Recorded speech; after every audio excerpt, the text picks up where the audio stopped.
Dear students, I welcome to all of you in the 6th E lecture on the molecular orbital theory.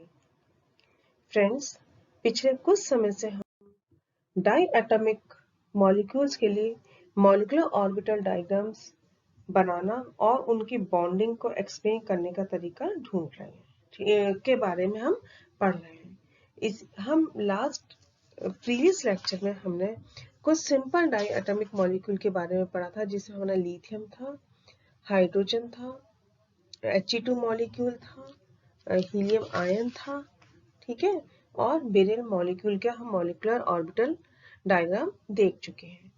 आज हम उसी कड़ी में आगे लेते हैं B2 यानी बोरोन का, है ना।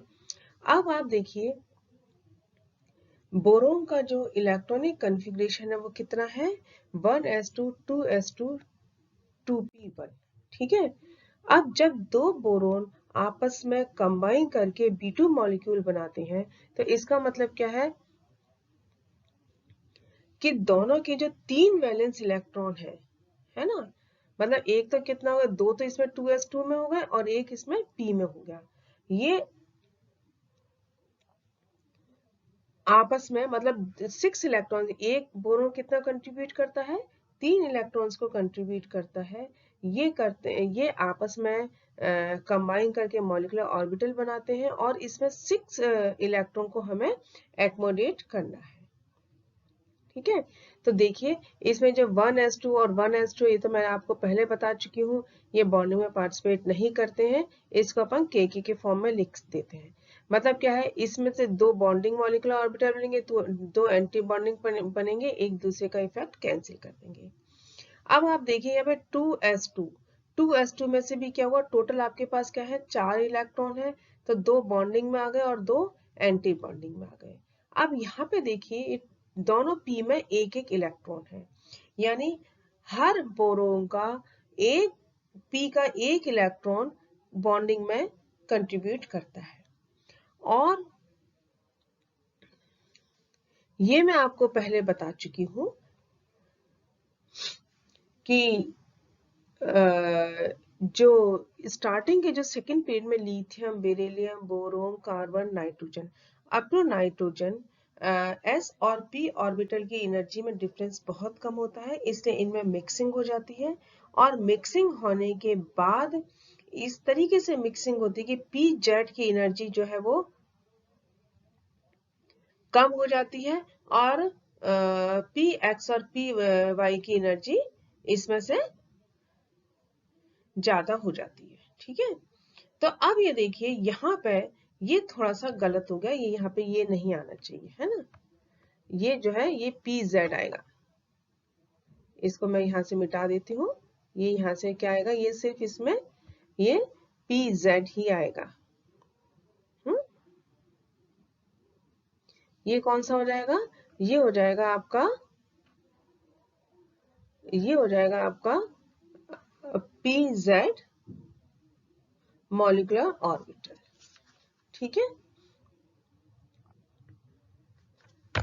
तो इसमें क्या है, क्योंकि ये आपका, सॉरी यहाँ पे ये नहीं आएगा, ये कौन सा होगा इसकी जगह, ये यहाँ पे थोड़ा सा गलत हो गया, ये कौन सा होगा, ये आपका होगा pz, है ना, 2pz यहाँ पे लिख देती हूँ। ये यहाँ पे आप थोड़ा सा इसको समझ लीजिएगा, है ना। ये होगा यहाँ पे आपका थोड़ा सा गलत हो गया है, ये इस तरीके से आएगा pz, कौन सा, ये वाला जो है ना, ये कौन सा है, 2pz है, इसको आप ध्यान से देख लीजिएगा, ठीक है। तो यहाँ पे क्या है कि s और p की जब मिक्सिंग होती है उससे px और py लोअर एनर्जी के हो जाते हैं और pz इसमें हायर एनर्जी का हो जाता है, ठीक है। तो यहाँ पे जब ये आपस में कंबाइन होंगे तो क्या होगा, इन 6 इलेक्ट्रॉन में से दो तो क्या होगा, कि सिग्मा बॉन्डिंग 2s में और सिग्मा एंटी बॉन्डिंग 2s में आ जाएंगे, pi anti sigma anti bonding 2s में आ जाएंगे।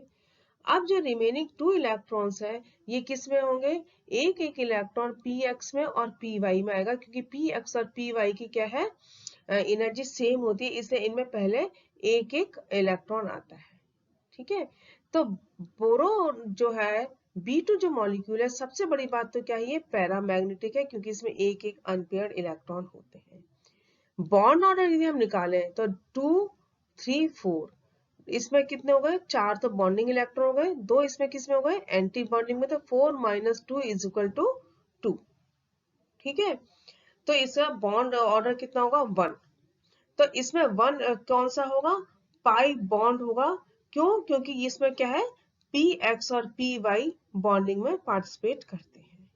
ठीक है, और इसका इलेक्ट्रॉनिक कन्फिगरेशन कैसे होगा, के की तो अपन किस शेल्फ को लिखेंगे, ये 1s वाले को के लिख देंगे, फिर sigma 2s square, then sigma anti bonding 2s square, then pi 2px1 = pi 2p pi 1। यहाँ पे क्योंकि इन दोनों की एनर्जी बराबर है, इसलिए हम इसको क्या करेंगे, px = py करते हैं। तो ये तो है आपका बोरोन मॉलिक्यूल, है ना।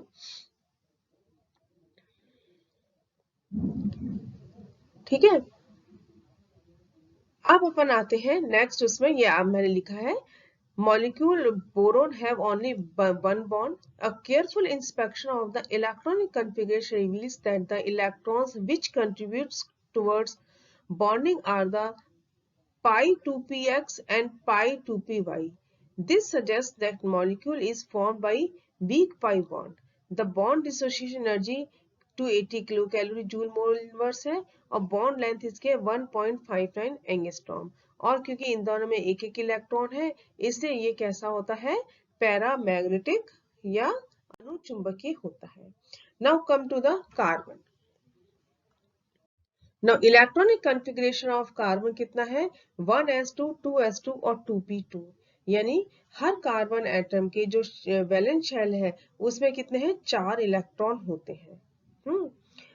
4 इलेक्ट्रॉन का मतलब क्या हो गया, कि टोटल 8 इलेक्ट्रॉन जो है मॉलिक्यूलर ऑर्बिटल में हमको एक्कोमोडेट करने हैं।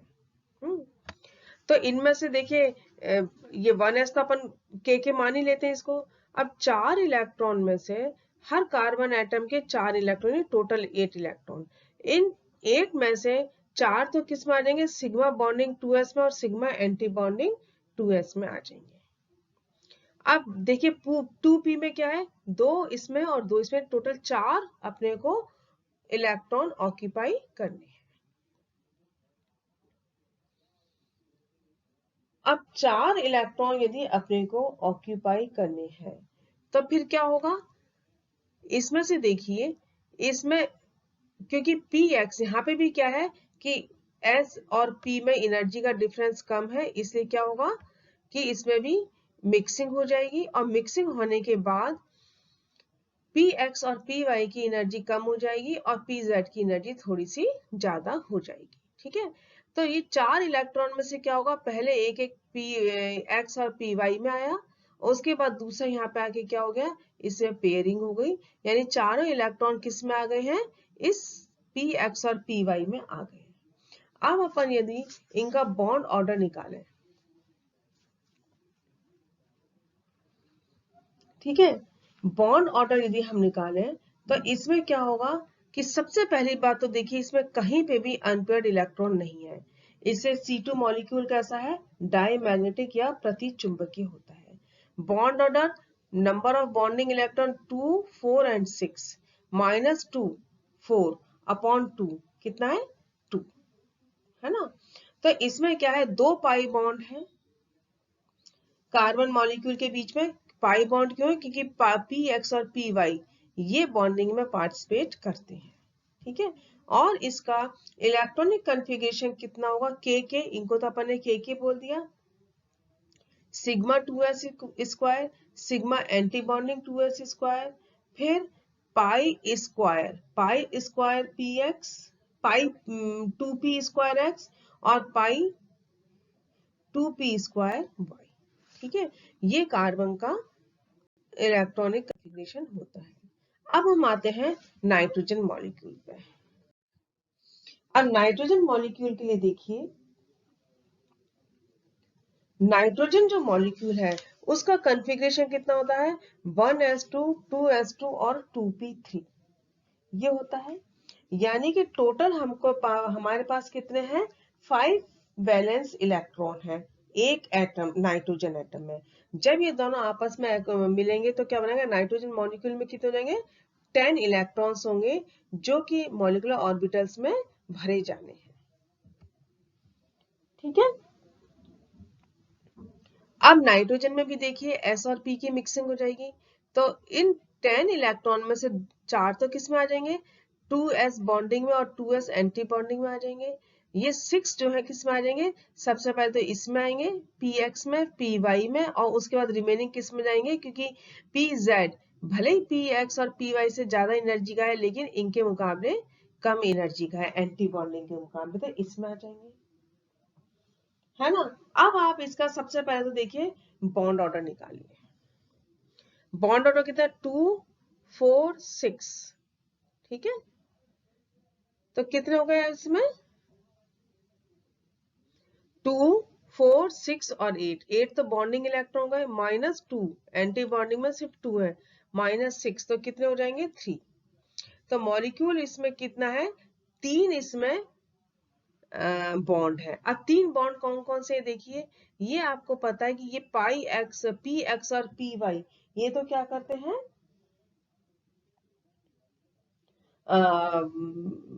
पाई बॉन्ड बनाते हैं। तो दो तो पाई बॉन्ड हो गए, और पी जेड हमेशा क्या बनाता है, सिग्मा बॉन्ड बनाता है। ठीक है। तो इसके पास 3 बॉन्ड है जिसमें से एक सिग्मा है और 2 पाई बॉन्ड है। और इसमें क्योंकि मैक्सिमम बॉन्डिंग है तो ये मॉलिक्यूल जो है बहुत स्टेबल होता है। इनफैक्ट इसकी एनर्जी कितनी होती है, 225 किलो कैलोरी पर मोल। ठीक है। ये तो नाइट्रोजन आ गया। अब मान लीजिए आपके पास इस नाइट्रोजन में से यदि मैं एक इलेक्ट्रॉन को निकाल दूं, ठीक है, यदि मान लीजिए मैंने इस इलेक्ट्रॉन को निकाल दिया, है ना, किसको, इस इलेक्ट्रॉन को मैंने निकाल दिया, हटा दिया, इस इलेक्ट्रॉन को हटा दी, अब मेरे पास क्या आ जाएगा, ये मेरे पास आ जाएगा N2 प्लस, है ना। ये N2 प्लस यदि मेरे पास आता है, N2 प्लस मेरे पास यदि आता है, मैं इसलिए बता रही हूँ क्योंकि यहाँ पे कई बार आपसे कंपैरिजन पूछे जाता है। तो N2 प्लस में आपके पास कितने हो जाएंगे, इसी डायग्राम को यदि अपन देखें तो इसमें क्या है, 3 और 2 5 और 2 7 और 2 9, यानी टोटल अपने पास क्या हो गए, कि टोटल अपने पास 9 इलेक्ट्रॉन हो गए जो कि हमें N2 के जो मॉलिक्यूलर ऑर्बिटल है उसमें एकोमोडेट करने हैं।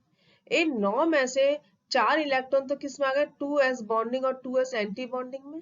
ठीक है। अब ये 3 और 2 5, तो 2 और 2 4, है ना, और एक इलेक्ट्रॉन किस में, ये एक इलेक्ट्रॉन जो रिमेनिंग है वो किस में आ जाएगा, इसमें आ जाएगा, यानी कि ये वाला जो इलेक्ट्रॉन है ये हट जाएगा।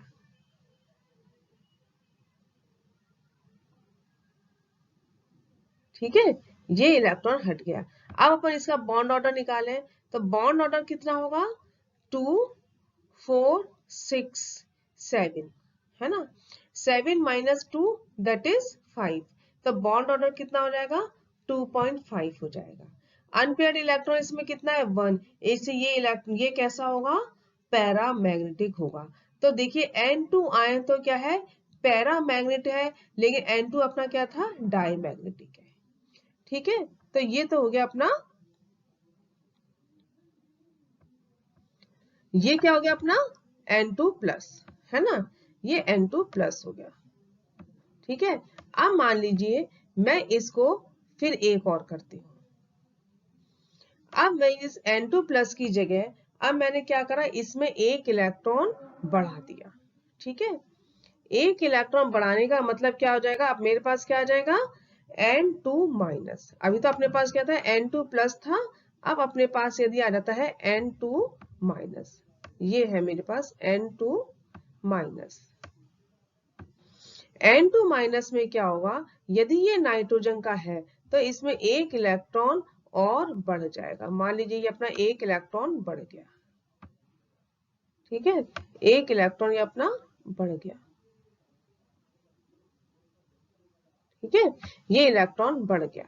अब क्या होगा, अब देखिए अपने पास कितने इलेक्ट्रॉन रहेंगे, 5 तो अपने पास इसमें हो गए, और इसमें क्या होगा, 4 और 2 6, टोटल 11 इलेक्ट्रॉन आ गए।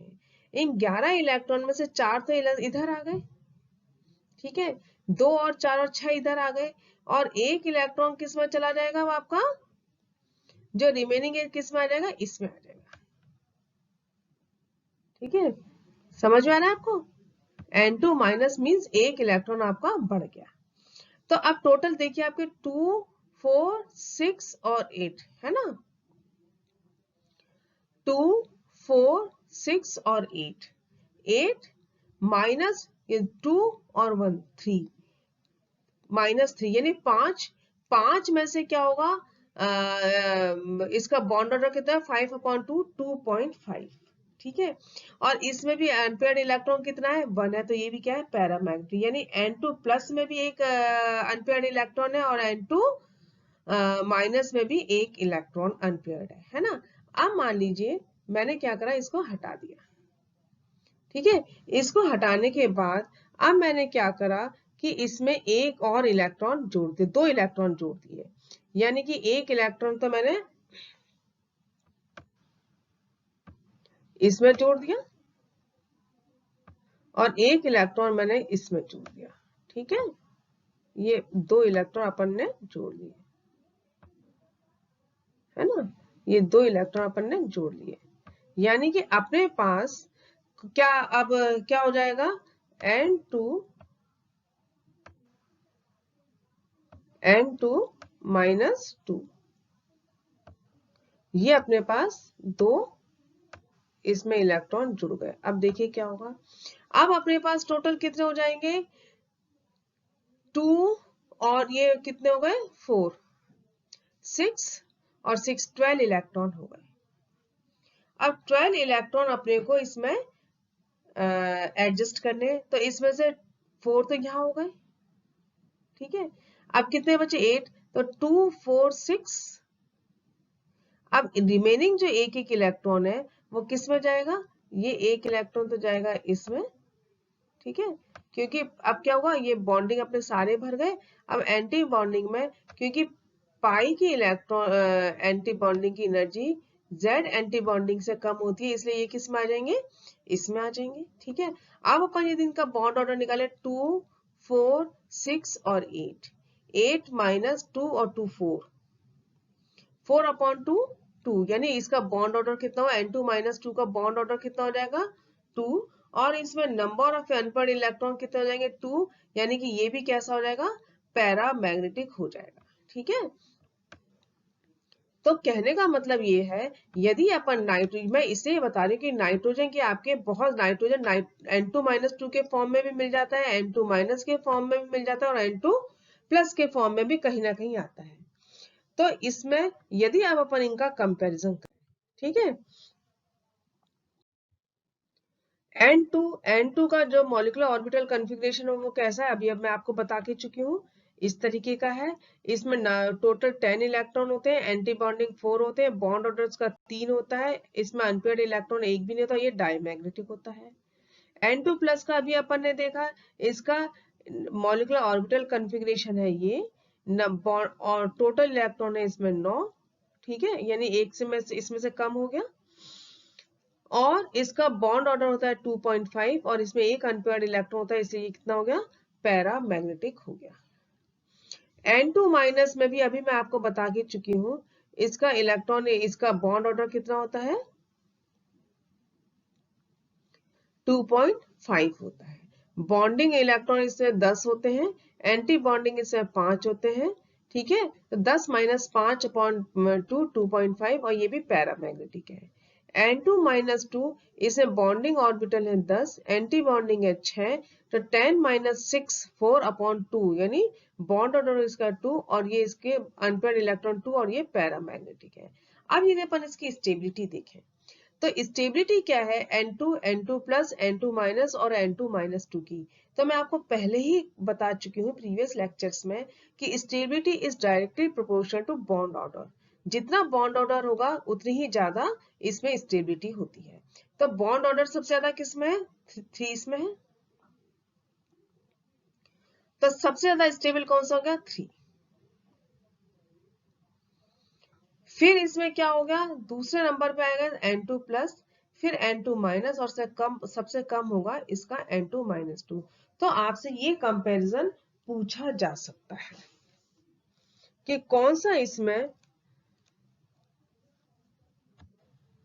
ये आपको मैं बता चुकी हूं कि जैसा बॉन्ड ऑर्डर जितना ज्यादा होगा उतना ही ज्यादा उसकी स्टेबिलिटी होती है।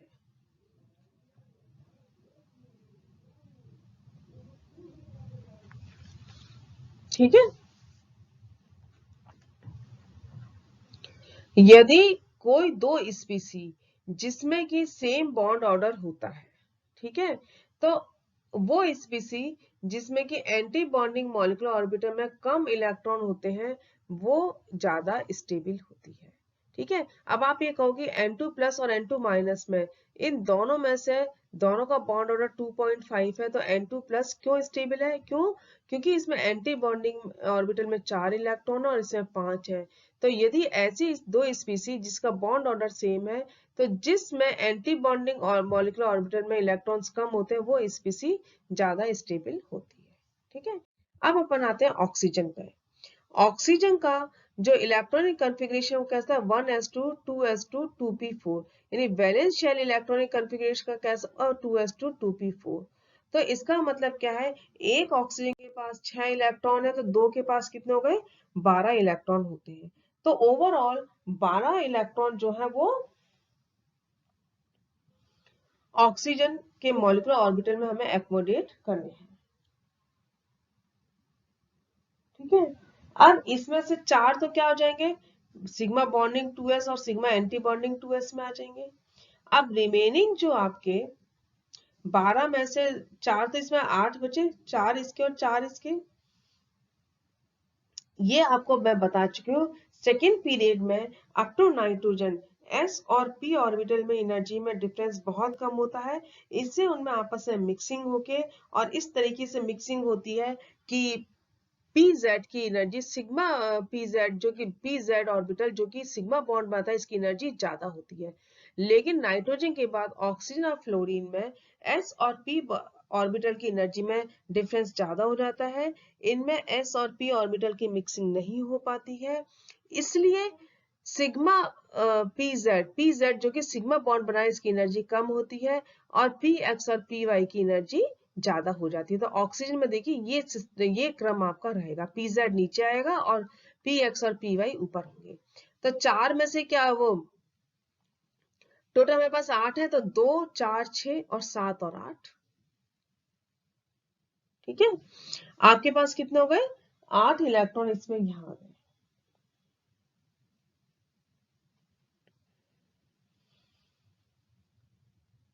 तो इसमें देखिए अब अपन यदि इसका कॉन्फ़िगरेशन निकालें, सबसे पहले तो कॉन्फ़िगरेशन में क्या है, के शेल तो ये हो गई, इनको अपन ने के से रिप्रेजेंट कर दिया।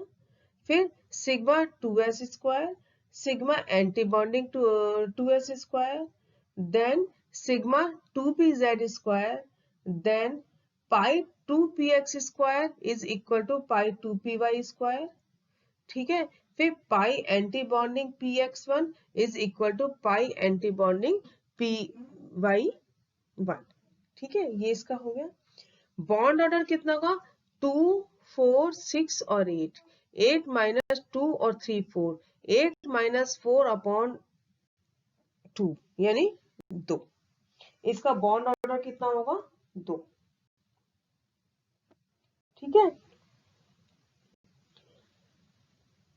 लेकिन अब आप इसमें देखिए दो बॉन्ड ऑर्डर है ना, इसका मतलब क्या है कि इसमें एक तो सिग्मा बॉन्ड है ये वाला, और एक किसमें क्या है, पाई बॉन्ड होता है। बॉन्ड एनर्जी इसमें 118 किलो कैलोरी पर मोल। ठीक है। और इसमें क्या है, इसमें 2 अनपेयर्ड इलेक्ट्रॉन है ना, किसमें, भले एंटी बॉन्डिंग पाई मॉलिक्यूलर ऑर्बिटल में है, लेकिन है तो सही, इससे ऑक्सीजन मॉलिक्यूल कैसा है, पैरामैग्नेटिक होता है। तो ये